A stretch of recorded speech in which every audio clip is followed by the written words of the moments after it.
Okay, so my name is Artur Martins. I'm the local CISO for Logicalis Portugal, and I'm also the cybersecurity executive advisor. Okay, so first question for you. So why is it important for organizations to have security services like those that we provide through the SOC? Yeah, actually, technologies keep evolving, so it's very difficult for companies to keep up with the pace and hire all the operational staff that they need to acquire all the protection they need for security.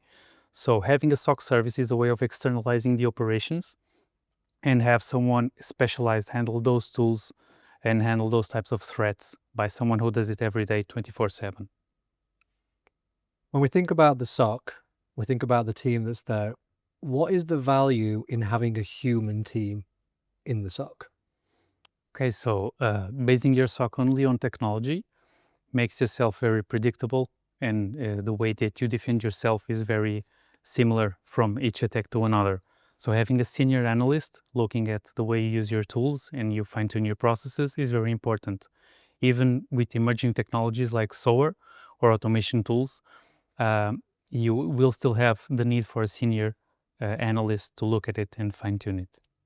So Arthur, what impact is AI having on security threats? Well, as far as I know, nowadays, AI is still not a threat actor by itself. But AI is used by the attackers or threat actors to develop complex tools in a very fast way. So how does XDR give SOC teams an advantage? Well, XDR is an important tool for the SOC team because it can act not only on detection but also on response. It's an important tool like a vulnerability scanner or any other tool. However, XDR enables you to correlate and automate several actions, for example, automatically blocking an IP address or having an action on an endpoint. So what are the most significant changes you've seen in the types of threats over the last 3 years?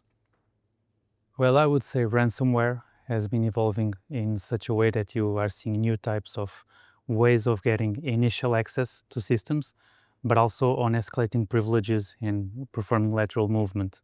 So that's one of the things that you can see on statistics that is growing a lot, but technically it's evolving so much. Yeah. And in terms of the changes and the threats, are the threats getting more severe? For example, are we seeing bigger ransoms or more damage to business operations? Yes, they are, because ransomware is exactly that. So you have to choose your target, and obviously you are asking for a ransom in order for them to get their infrastructure back. So the attackers choose the biggest clients or the biggest companies that have most value on their assets and most capabilities of paying for the ransom. So each time the impact of ransomware is improving. How are you using the intelligence built by the SOC to protect customers from incoming attacks? Okay, so our SOC actually develops itself by defining the internal stakeholders of the company and the assets they manage. So after that, you need to define the constituency or types of attacks, like taxonomy, that are supposed to happen on those machines or on those assets.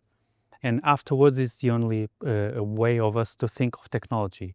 So you already mapped your assets, you mapped your inventory, your scope, and then you choose the correct technology for each type of scenario. This, I think, makes a difference for the way that we look at our SOC. You chose to get into security.